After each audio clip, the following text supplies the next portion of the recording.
living area, kitchen area, and dining area. Ating toilet and bath with the glass partition. And may nakabang na din po siya na heater.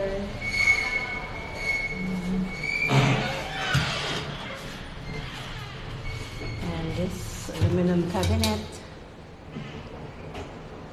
Ayan po siya. Ating lavatory. And may mirror na with cabinet din po siya.